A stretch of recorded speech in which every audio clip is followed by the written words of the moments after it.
हम लोग श्रीमद् भागवतम के तीसरे स्कंद के चौथे अध्याय के 18वें श्लोक को देख रहे हैं।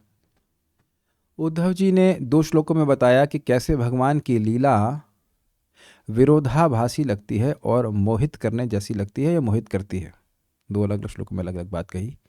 इसलिए भगवान को वह प्रार्थना कर रहे हैं कि भगवान उन्हें वैसा ज्ञान दें जिसके द्वारा ये जो लीला का तत्व है वो ठीक से समझ सकें। इसमें यदुकुल का विनाश वह भी आ जाएगा और इस प्रकार से वह दुखों से मुक्त हो जाएं। तो ये श्लोक का अर्थ है। भगवान ने कहा कि मैं तुमको भागवत कहूँगा जो ब्रह्मा जी को कही थी। और आपको याद है कि ब्रह्मा जी को कहे जाने में भगवान ने कहा था कि जैसा मैं यावान अहम यथा भावो यद रूप गुण कर्म कह तथैव तत्व विज्ञानम अस्तुते मद अनुग्रह। जैसा मैं हूँ, जैसा मेरी सत्ता है, जैसे मेरे रूप नाम रूप गुण लीला आदि हैं, वह सब मेरे अनुग्रह से तुम्हारे हृदय में प्रकाशित हो जाएं। तो इसी बात को यहाँ पे भी इसी प्रकार की इच्छा चाह रहे हैं। जैसे भगवान ने ब्रह्मा जी को ज्ञान दिया था उसी प्रकार से वो उनको ज्ञान दे। तो बहुत सुंदर श्लोक है, इसको बहुत सुंदर टीकाएं भी हैं, इसको आप देखिएगा, सुनिएगा। चलिए मेरे पीछे बोलिए। ज्ञानम परम स्वात्मरः प्रकाशम प्रोवाच कस्मै भगवान समग्रम। ज्ञानं परं स्वात्मरः प्रकाशं प्रोवाच कस्मै भगवान् समग्रम्। अपीक्षमं नो ग्रहणाय भर्तर्वदाञ्जसा यद्व्रजिनं तरेमा। अपि क्षमं नो ग्रहणाय भर्तर्वदाञ्जसा यद्व्रजिनं तरेम। ज्ञानं परं स्वात्मरः प्रकाशं प्रोवाच कस्मै भगवान् समग्रम्। ज्ञानं परं स्वात्मरः प्रकाशं प्रोवाच कस्मै भगवान् समग्रम्। अपीक्षमं नो ग्रहणाय भर्तर्वदाञ्जसा यद्व्रजिनं तरेमा। अपि क्षमं नो ग्रहणाय भर्तर्वदाञ्जसा यद्व्रजनं तरेम। ज्ञानं परं स्वात्मरः प्रकाशं प्रोवाच कस्मै भगवान् समग्रम्। ज्ञानं परं स्वात्मरमः प्रकाशं प्रोवाच कस्मै भगवान् समग्रम्। अपि क्षमं नो ग्रहणाय भर्तर्वदाञ्जसा यद्व्रजनं तरेम। अपि क्षमं नो ग्रहणाय भर्तर्वदाञ्जसा यद्व्रजिनं तरेम। हे प्रभु, यदि आप हमें समझ सकने के लिए सक्षम समझते हों तो आप हमें वह दिव्य ज्ञान बतलाएं जो आपके विषय में प्रकाश डालता हो और जिसे आपने इसके पूर्व ब्रह्मा जी को बतलाया है। अन्वय देखिए। हे भर्त, हे स्वामी, अपने स्वरूप तथा रह प्रकाशम, रहस्य का प्रकाश।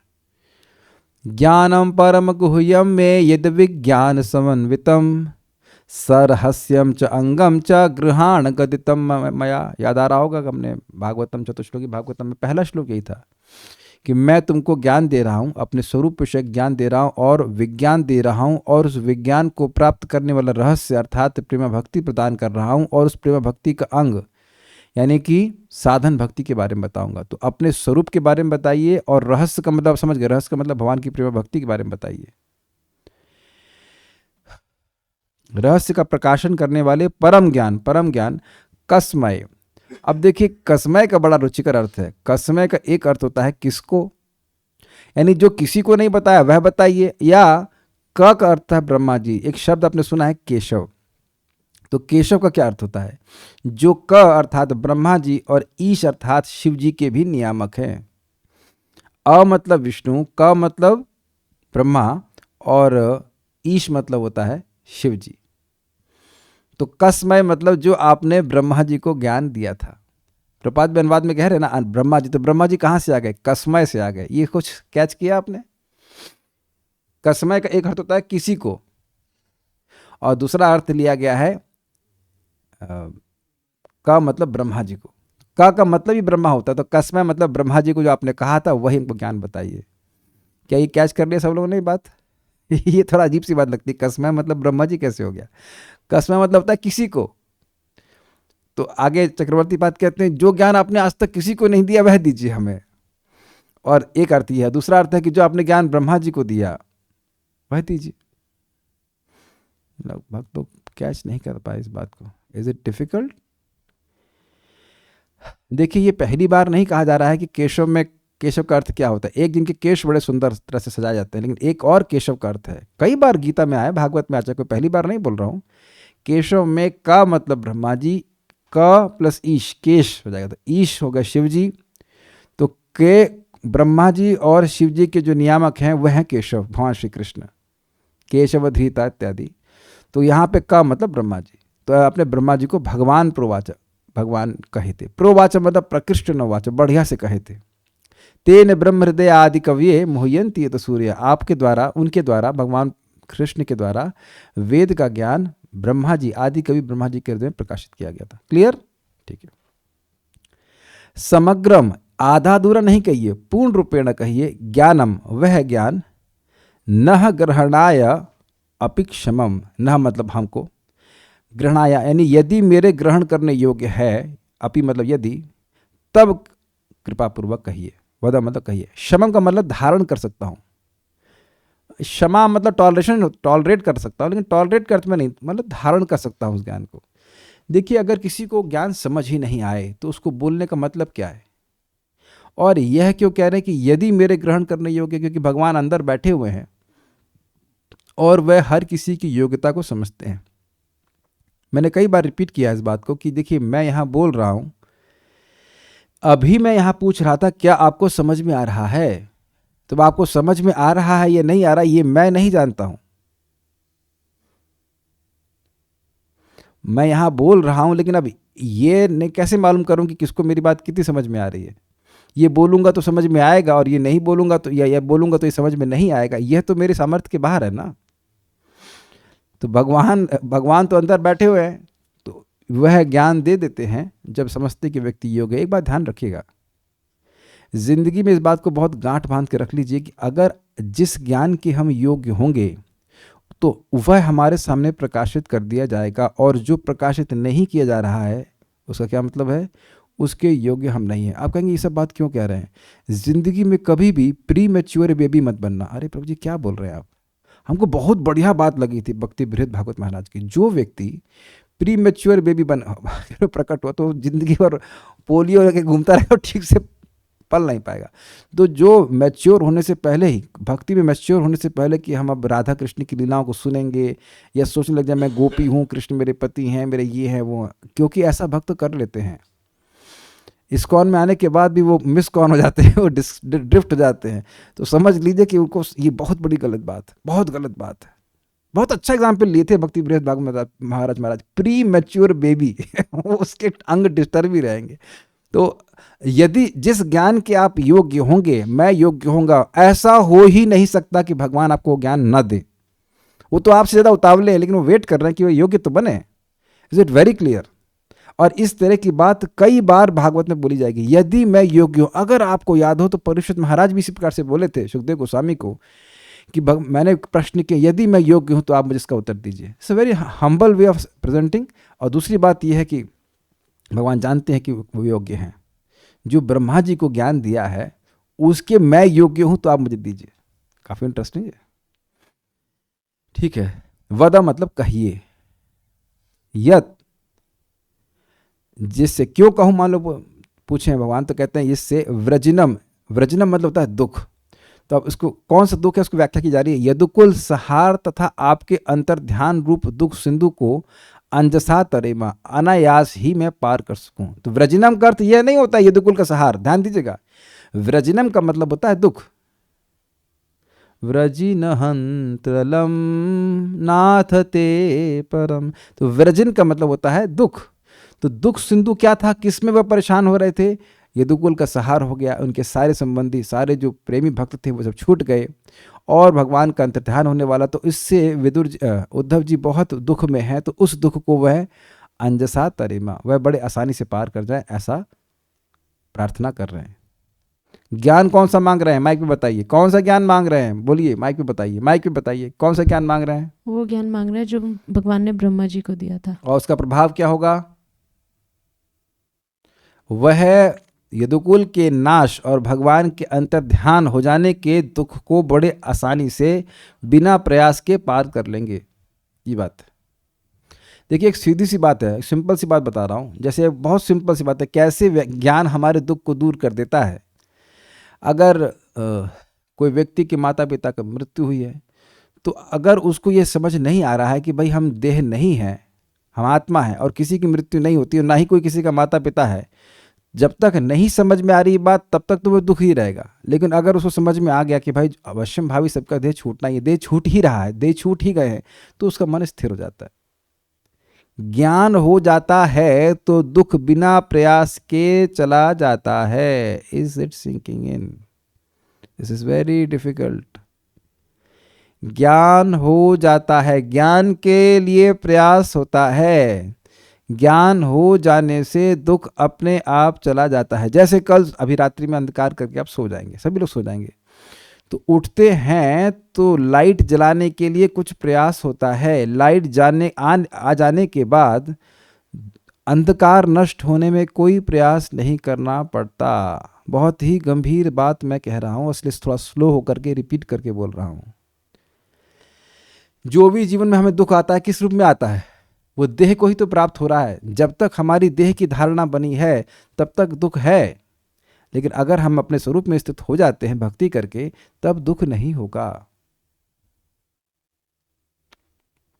काफी इंटरेस्टिंग है, काफी इंटरेस्टिंग है कि भगवान से विरह के दुख को ही दूर करने के लिए उद्धव जी को ब्रज में भेजा गया था, और वहां वो बता रहे थे भाई ब्रह्म तो सब जगह है, भगवान ये है सब जगह है। लेकिन आज भगवान से जब विरह हो रहा है तो उनको फिर भाई भगवान का ही ज्ञान चाहिए। काफी इंटरेस्टिंग है। आप लोग नोट कर पा रहे इस बात को? चलिए देखिए, ज्ञानम, ज्ञान को, कैसा ज्ञान? परम दिव्य ज्ञान को। स्वात्म रह प्रकाशम, जो स्व आत्म भगवान के स्वरूप के रह अर्थात रहस्य का प्रकाशन करने वाला है, उसको प्रोवाचा, भगवान ने बढ़िया से कहा था। कस्मय, किसी को कहा, किसी को नहीं कहा था ये अर्थ है, या ब्रह्मा जी को जो कहा था भगवान के द्वारा कहा गया था। समग्र ज्ञान को कहा गया था। समग्र ज्ञान भगवान ने क्यों दिया? क्योंकि वे दे सकते हैं। समझ में आया? क्या भगवद गीता में भगवान इसी प्रकार का श्लोक बोल चुके हैं? 7.2 देखिए क्या है। ज्ञानम तेहम स विज्ञानम इदम वक्षाम शेषतः यज्ञात्व नेह भूयो अन्य ज्ञातव्य मशिष्यते। मैं तुम्हें ज्ञान और विज्ञान से युक्त जो ज्ञान दे रहा हूं, ये इसमें कुछ के बाद कुछ बचेगा नहीं। इसी का अर्थ है समग्र। समग्र मतलब टोटल, उसके बाद कुछ जानने के लिए रहेगा नहीं। और यज ज्ञात्वा नेह भूयो अन्य ज्ञातव्यम अवशिष्यते, इसको जानने के बाद और कुछ रहेगा नहीं। तो ये समग्रम का अर्थ है। परिपूर्ण ज्ञान भगवान ने दिया। ऐसा ज्ञान भगवान ही दे सकते हैं, इसीलिए पहले शब्द है यहाँ पे भगवान। अपि शमम नोह ग्रहणाय, यदि हम शमम अर्थात धारण करने में समर्थ हो तो हम हमारे लिए कहिए। भर्तुर, भर्तुर मतलब अपने स्वामी भगवान श्री कृष्ण को बोल रहे हैं। भर्तुर वद, वद मतलब बोलिए, उससे अंजसा यद व्रजनम तरेमा, जिसके द्वारा मैं इस यदुकुल सहार और आपके भावी अंतर्ध्यान रूपी दुख के सिंधु को बड़ी आसानी से तर जाऊं। क्लियर? नेक्स्ट।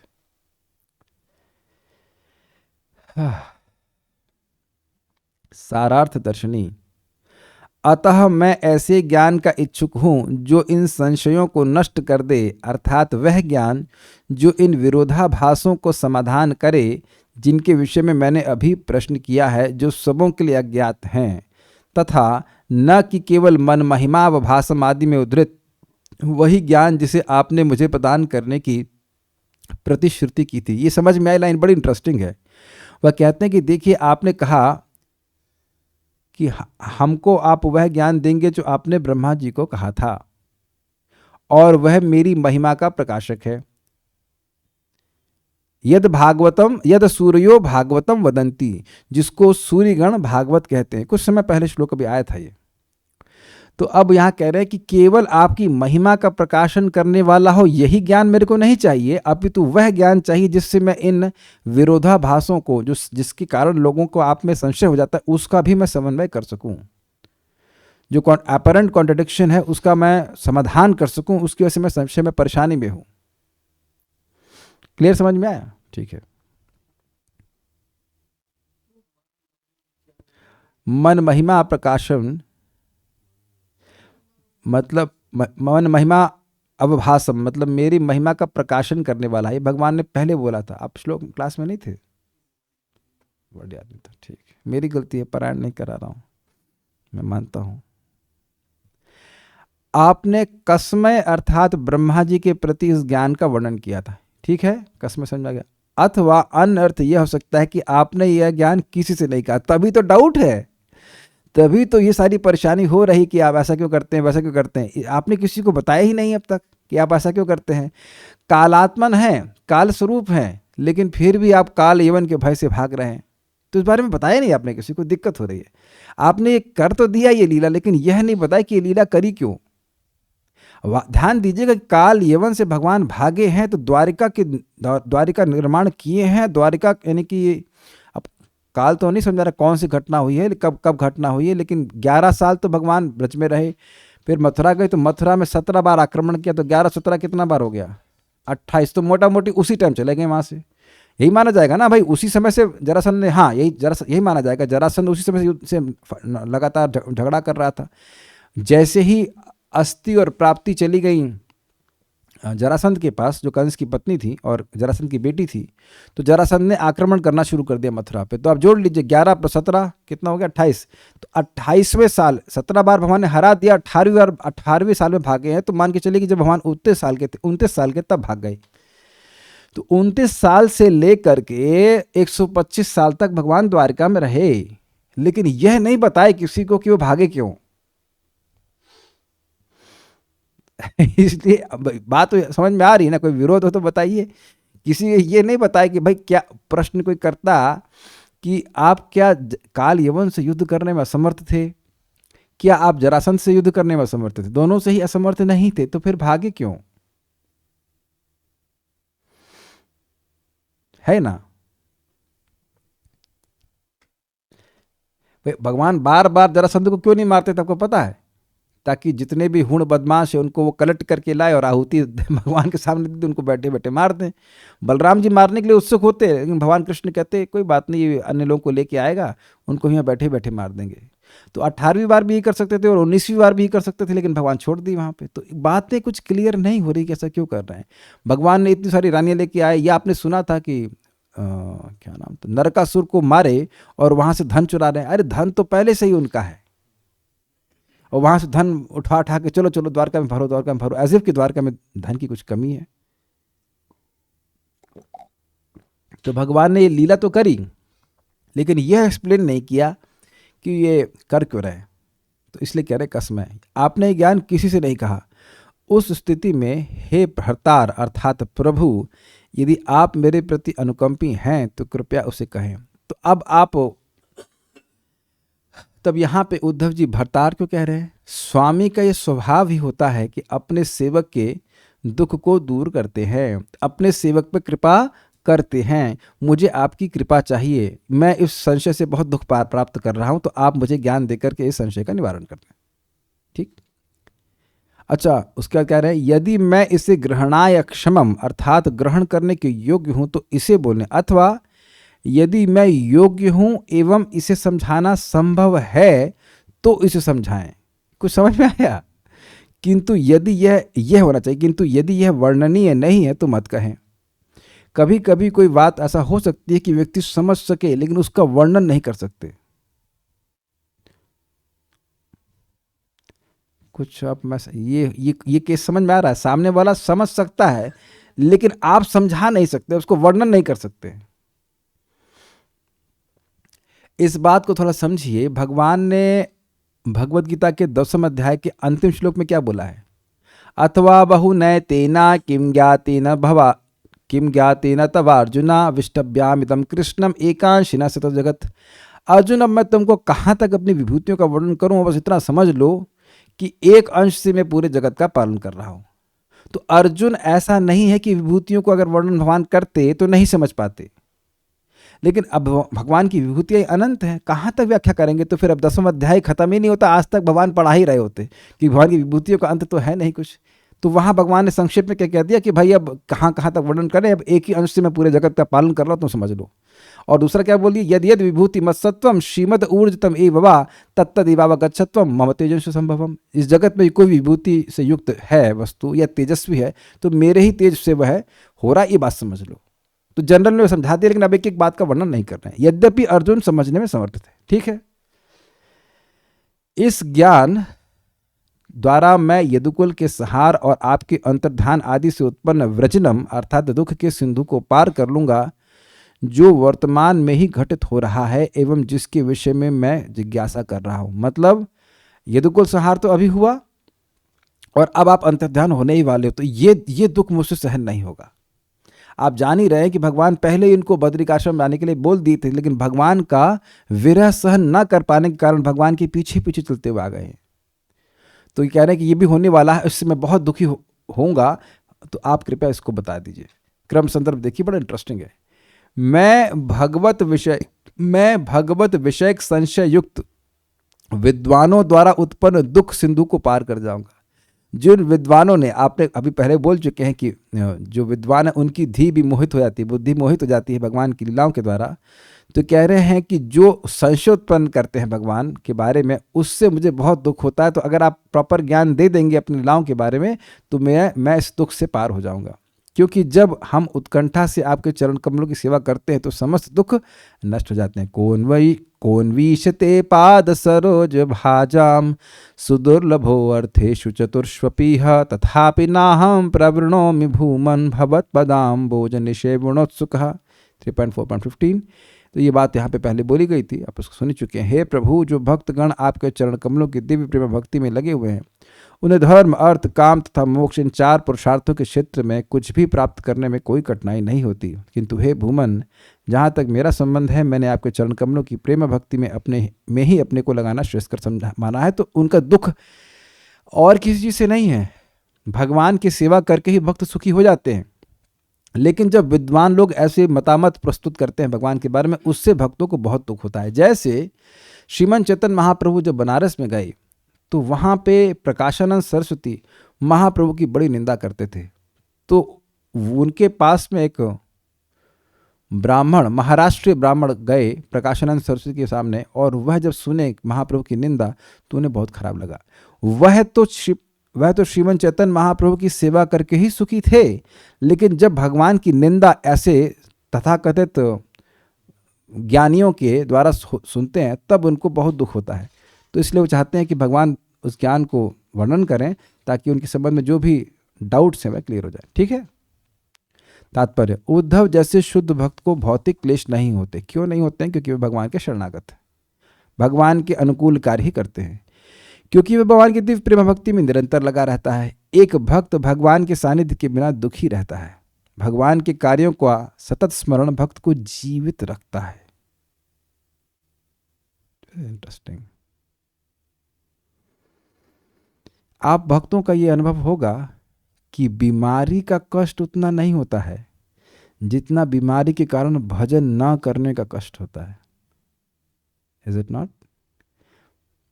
भक्त लोग, हम सभी लोग प्रचार करते हैं कि हम देह नहीं है, लेकिन पता नहीं आप लोग कितना ध्यान रखते हैं। हम तो अपने देह का बहुत ध्यान रखते हैं कि जप नहीं होगा। आज हम ऐसे जप किए हो ऐसा लग रहा है बॉक्सिंग में पिटाई हो रही है, जुकाम सर दर्द है। भगवान किसी तरह से माला खींच तान के किया, बाद में थोड़ा सा शाम को अच्छा लगा, ठीक हो गया। तो भजन नहीं होता है, इसका कष्ट होता है भक्तों को।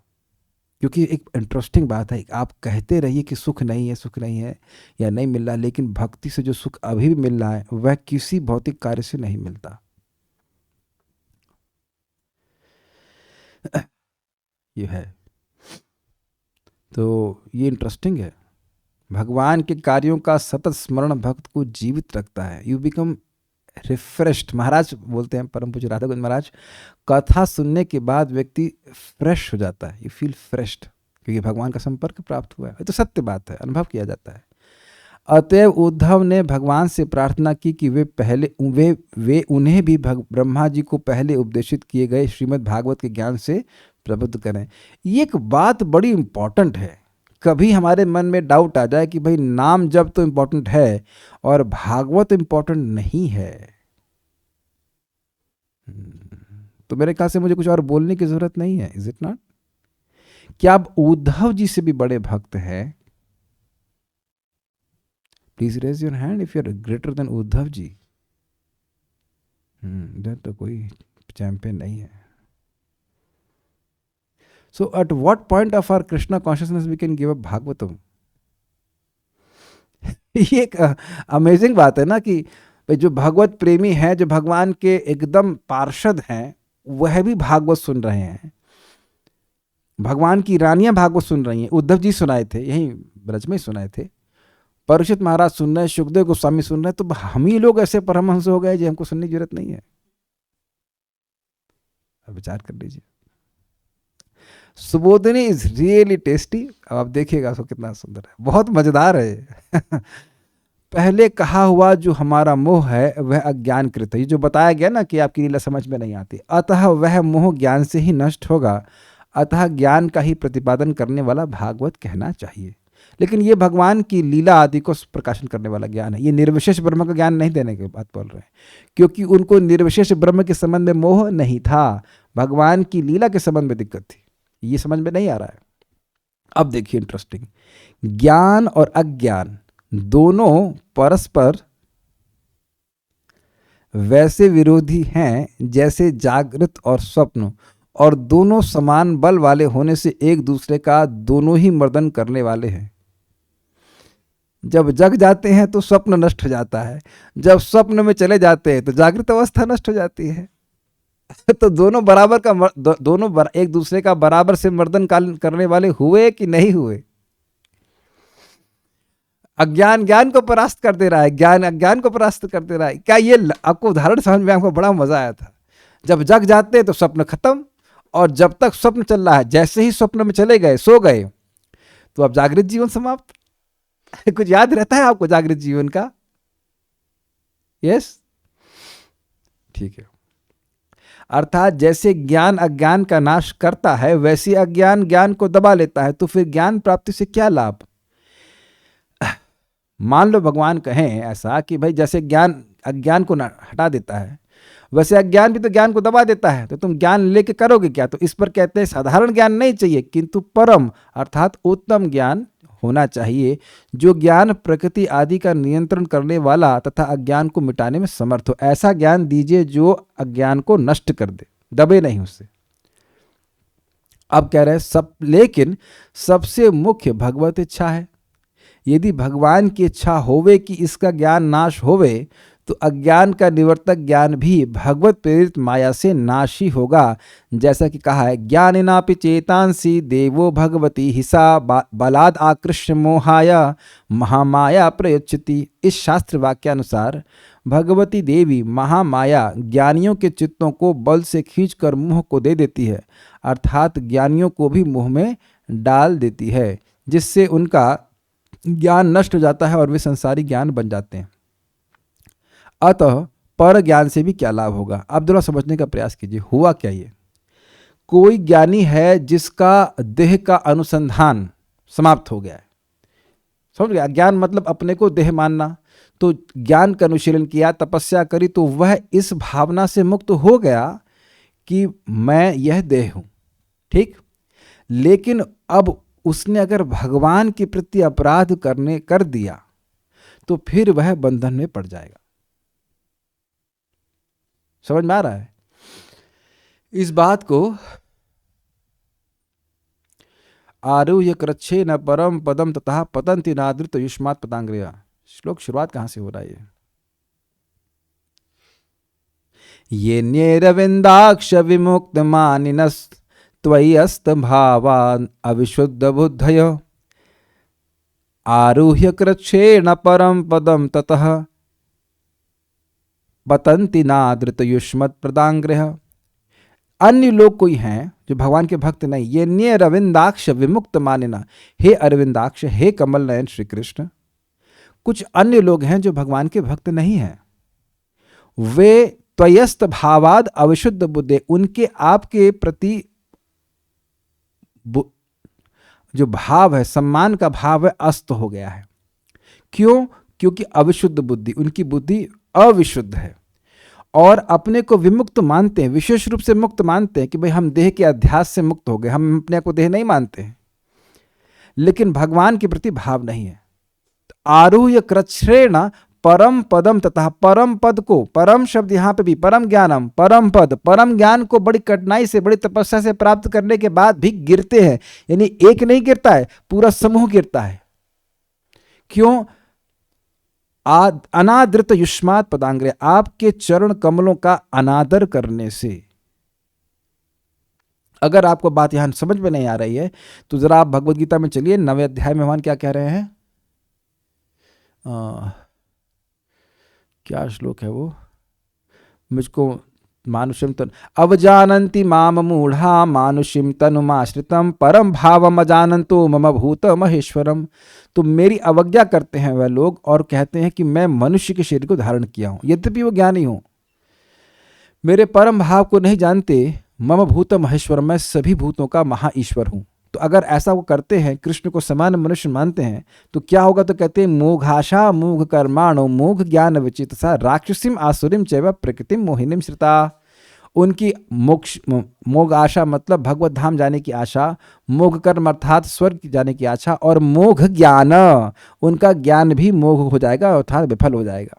तो यही बात यहाँ पे कह रहे हैं कि जो व्यक्ति भगवान का अपराध कर रहा है, यद्यपि वो तपस्या के द्वारा कुछ आध्यात्मिक ज्ञान प्राप्त करता भी है, तब भी उसका सारा ज्ञान नष्ट हो जाता है। जैसे कि प्रकाशानंद सरस्वती 60,000 सन्यासियों के गुरु थे, सन्यास लेने में पसीना छूटता है, और 60,000 सन्यासियों का, प्रॉपर सन्यासियों का गुरु होने का मतलब समझने कितना ज्ञान होगा, लेकिन सब विफल हो जाता है, सब विफल हो जाता है। तो आप समझने का प्रयास कीजिए कि जो व्यक्ति भगवान की भक्ति में भगवान की भक्ति नहीं करता है, भले ही तपस्या करके कुछ ज्ञान प्राप्त कर ले, दिव्य ज्ञान, और देह के अध्यास से मुक्त भी हो जाए, मतलब ये मानना, इस भावना से रहित हो जाए कि मैं देह हूं, तब भी फिर वह संसारी बन जाता है। या किसी वैष्णव का अपराध हो, यहीं पास की घटना, सौबरी मुनि थे, महान तपस्या कर रहे थे, 10,000 साल पानी के अंदर रह के तपस्या कर रहे हैं, लेकिन गरुड़ जी का अपराध कर दिए तो भगवत इच्छा से माया फिर पकड़ ली, और कितने साल तक, अब याद नहीं आ रहा मुझे, 50 पत्नियां कर ली थी, ये पता है, मंदाता की 50 लड़कियों से शादी कर लिए थे।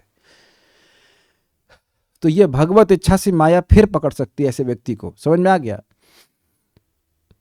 अतः पर ज्ञान से भी क्या लाभ, मान लो भगवान कहेंगे तो परम ज्ञान से क्या लाभ, मेरी इच्छा से तो दोबारा माया पकड़ सकती है। ऐसी शंका होने पर फिर दूसरा विशेषण देता है कि वह ज्ञान हो जो स्वात्म रह प्रकाश, स्वात्म मतलब आपके स्वरूप का, रह प्रकाश माने कि रहस्य को प्रकाशित करता हो, अर्थात आपकी माया आदि शक्तियों के और आप भगवान के मर्म को बताने वाला हो, अर्थात बंधना और मोचन लीला में भगवान का क्या अभिप्राय है, और तदीयों अर्थात आपसे संबंधित व्यक्तियों या वस्तुओं का क्या स्वरूप है, यह भी बताइए। थोड़ा स्पेलिंग मिस्टेक हो गई, समझ में आया।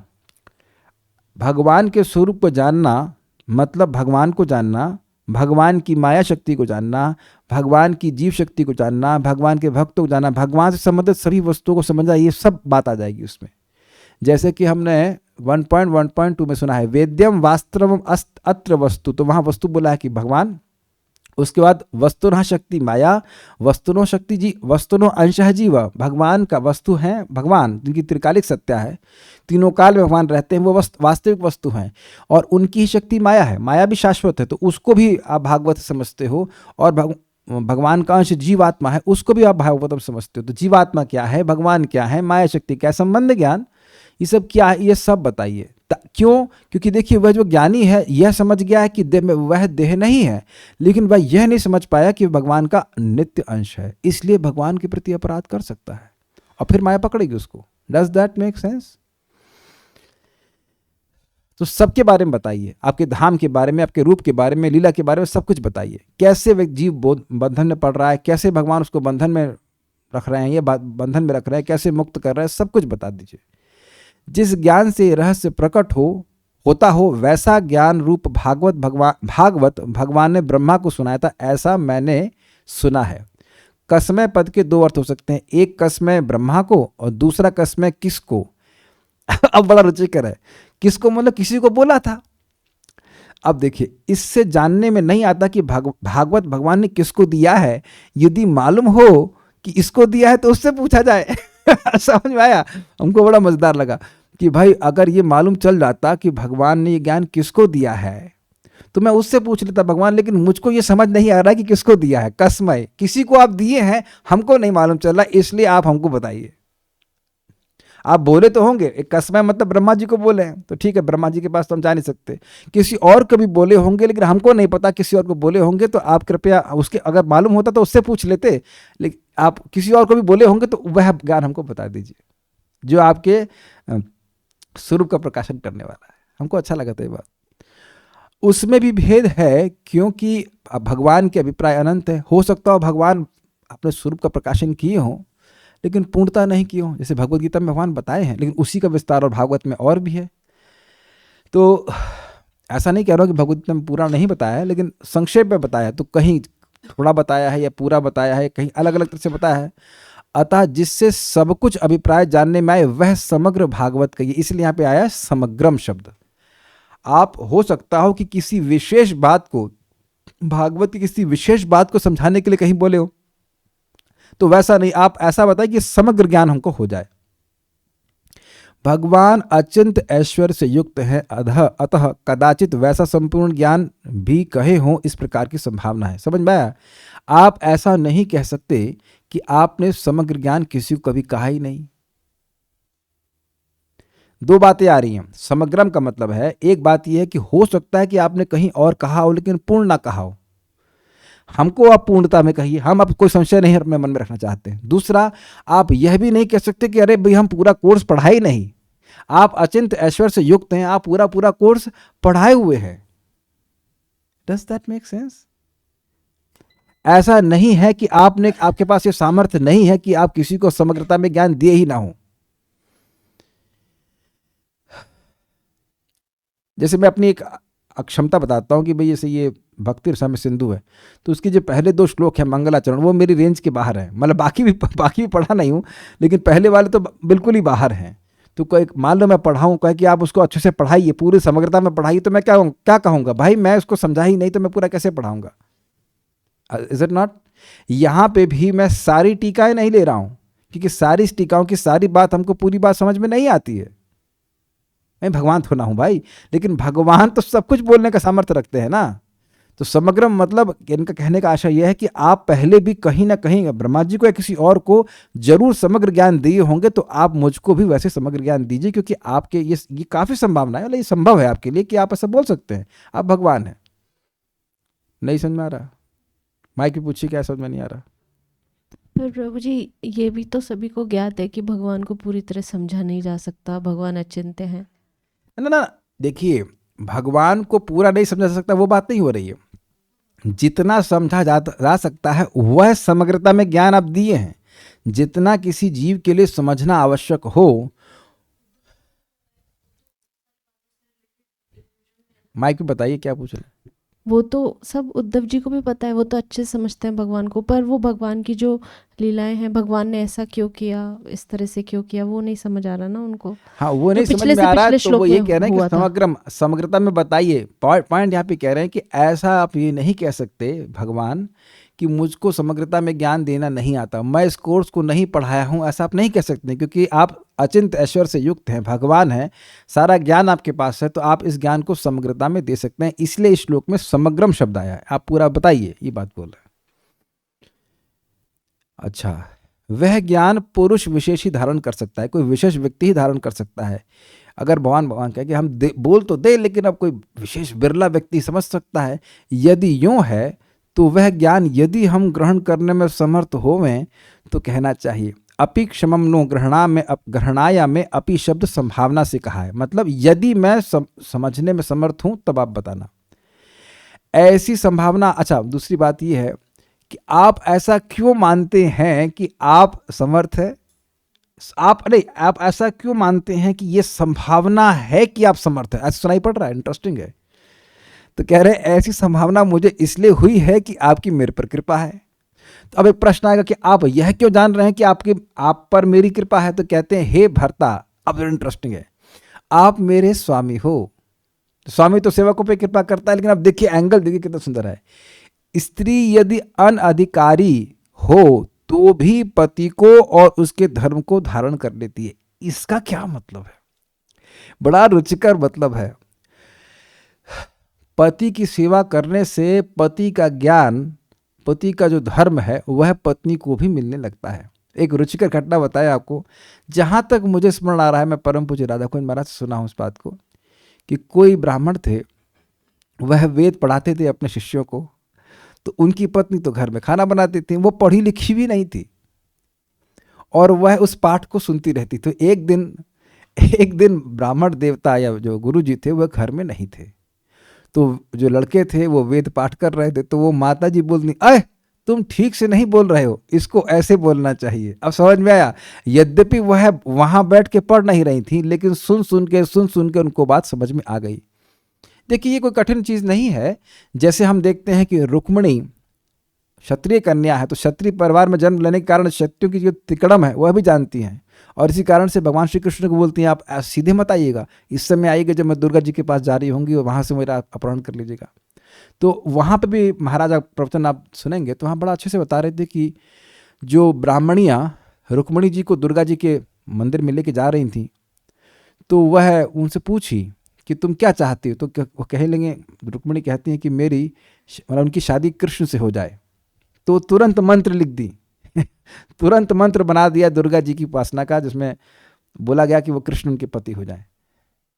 तो वो ब्राह्मणियों भी ऐसे कोई वेद पाठ अलग से नहीं करी हैं, लेकिन ब्राह्मण की पत्नियां हैं तो वह भी ज्ञान से युक्त हो जाती हैं।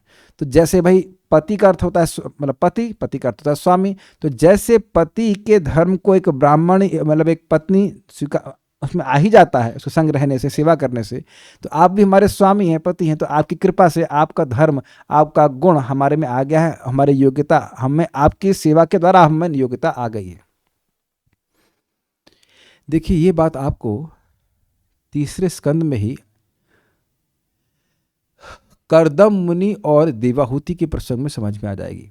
कर्दम मुनि महान भक्त थे, महान योगी थे और बहुत बड़ी तपस्या किए थे, और माता देवाहूति उनके संग शादी होती है और वो कोई और तपस्या नहीं करती हैं, केवल उनकी सेवा करती हैं। तो कर्दम मुनि ऐसा मतलब तो समाधि में रहते थे, पत्नी का क्या ध्यान रखेंगे, वो उनके बाल में से मट्टी निकालने का मौका भी नहीं रहा माता देवाहूति का, इतना वो सेवा करती हैं, अपने शरीर का ध्यान ही नहीं रखी। आप पढ़े होंगे, या अगर आप हम लोग जब पढ़ेंगे तो देखेंगे, तो बड़ा जब कर्दम मुनि बाहर अपनी चेतना से मतलब समाधि से बाहर आते हैं तब वो बड़े प्रसन्न होते हैं और कहते हैं कि जो तपस्या मुझके द्वारा मुझे फल प्राप्त हुआ है वही फल मैं तुमको भी दे रहा हूँ। अब समझ में आया? सेवा के द्वारा जिसकी हम सेवा करते, ध्यान दीजिएगा, जिसकी भी हम सेवा करते हैं उसके गुण हम में आने लगते हैं। तो आप देख रहे हैं कि उद्धव जी ने बड़ी निष्ठा से भगवान की सेवा करी है, तो उनको पूरा विश्वास है, उनको अनुभव है कि भगवान की कृपा उन पर है, इस कारण से उस ज्ञान को वे धारण कर सकते हैं। नहीं कर सकते होते तो भगवान क्यों बोलते कि दिष्ट्या दृश्यवान, जब मैं यहाँ से जाने वाला हूँ तो आपका बहुत बड़ा भाग्य है कि विशदानुवृत्ति, आपने अनन्य भक्ति से मेरा भजन किया है, इस कारण से आप मेरे को एकांत में देख पा रहे हो, जबकि मैं इस जगत को छोड़ने के लिए उद्यत हूँ। तो भगवान ने वहाँ स्पष्ट बोला हुआ है कि मेरी कृपा आप पर है, तो इसलिए कह रहे हैं कि संभावना है कि मेरे पर मैं इस ज्ञान को धारण कर सकता हूँ। ठीक है, अतः आप हमारे पति हो जिससे ज्ञान आपका स्वरूप है, आप तो ज्ञान स्वरूप हो, तो भी हम उसको धारण कर सकेंगे, ऐसी निश्चित संभावना है। समझ में आया? पति का धर्म पत्नी स्वीकार कर लेती सेवा करके, भगवान का धर्म क्या है? ज्ञान स्वरूप है, तो उनकी सेवा करने से उनके सेवकों को भी ज्ञान हो जाता है। ये बोल रहे हैं, इसलिए वह सर्वथा कहना ही चाहिए, आपको पूर्णतः में ज्ञान कहना चाहिए। अतः कहिए, कहने का आग्रह इसलिए करता हूं कि इस ज्ञान से पूर्वोक्त दुख समुद्र से पार पहुंच जाऊंगा, जिसमें कुछ भी प्रयास यानी परिश्रम नहीं होगा। देखिए, इंटरेस्टिंग बात है, अगर कोई व्यक्ति समुद्र में पड़ा हुआ है और उसके पास बोट ना हो, नाव ना हो, तो उसे पार करने में बहुत परिश्रम है। लेकिन नाव पे बैठ गया तो बस उसे बैठना है, बैठने में कोई परिश्रम नहीं होता है, नाव उसको पार कर देगी। समझ में आ गया? तो ये जो आपका भगवत स्वरूप ज्ञान रूपी नाव है, इससे मैं इस दुख सिंधु से पार हो जाऊंगा, इसलिए मेरा इतना आग्रह है कि आप कहिए। तो उम्मीद है कि आप इस बातों को कुछ समझ पाए होंगे। Stop here, are there any questions? ज्ञान सुनते हैं तो भी मन शांत हो जाता है, अगर नहीं तो ज्ञान सुनने पे कॉन्फिडेंस कैसे आता है? प्रश्न है, ज्ञान सुनते हैं तो भी मन शांत हो जाता है? जी हाँ, ज्ञान सुनने से ही होता है ना। बार बार जब हम सुनते हैं तो बात समझ में आती है। अगर नहीं तो ज्ञान सुनने पे कॉन्फिडेंस कैसे आता है? नहीं नहीं कि नहीं, कैसे नहीं होता है? सुनने से ही ज्ञान होता है, बिना सुने भी आपको ज्ञान हो रहा है। अगर कुछ बिना सुने ज्ञान होता तो आप ये प्रश्न करते ही क्यों? ऐसा भी कुछ ज्ञान हुआ आप लोग को जो बिना सुने हो जाता हो? नहीं होता है। यदि भगवान की ही इच्छा है कि उनके भक्तों की भगवान से अधिक सेवा करनी चाहिए, तो फिर देवी देवताओं की पूजा से आपत्ति क्या है? वे तो भगवान के भक्त हैं। अच्छा, भगवान के भक्त आपको क्या बोलते हैं? आप भी कुछ कुछ डिवोटी हैं, आप क्या बोलेंगे किसी को? भगवान की सेवा करो कि मत करो? भगवान की सेवा करें। अच्छा, तो आप जिन देवता की पूजा कर रहे हैं वो बोले आपको भगवान की सेवा करो? एक पॉइंट तो ये है। दूसरी बात कि आप देवता की पूजा भगवान की भक्ति प्राप्त करने के लिए कर रहे हैं। ये देवता भगवान के भक्त हैं, ये तो भागवतम क्लास में आके मालूम चलना, देवता की उपासना करके तो नहीं मालूम चला। तो देवता को अगर ये मानकर कुछ दे रहे हैं कि वो भगवान के सेवक हैं तो कोई कठिनाई नहीं है। मना कब किया है? मना कब किया? लेकिन एक पॉइंट ये है कि ये बात आप लोग, फिर मैं आपको ध्यान आकृष्ट कर रहा हूं। क्या श्लोक है? यथा तरोर्मूल निषेचनेना तृप्यन्ति तस्कंद भुजोपशाखा प्राणोपहाराच यथेन्द्रियाणाम तथैव सर्वाहरणमच्युतेज्य। तो कह रहे हैं जिस प्रकार से पान यथा तरोर मूल निषेचनेना, जिस प्रकार से तरु के मूल में जल देने से सभी शाखाओं को मिल जाता है, पत्तियों को मिल जाता है, और जिस प्रकार पेट में भोजन देने से सभी अंगों को मिल जाता है, उसी प्रकार से सभी की पूजा हो जाती है अगर हम भगवान की पूजा करते हैं। ये तो श्लोक वाला क्लियर है। लेकिन इंटरेस्टिंग बात क्या है, जरा सोचिए। जड़ में पानी दिया तो पत्ती में पानी देने से कोई दिक्कत नहीं? कोई दिक्कत नहीं है, दिया जाता है, देखा जाता है। तो कहे भगवान की पूजा कर रहे हैं और देवताओं की पूजा कर रहे हैं तो दिक्कत क्या है?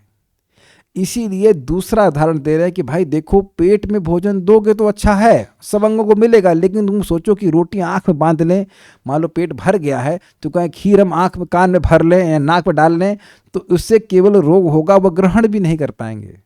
Is that okay?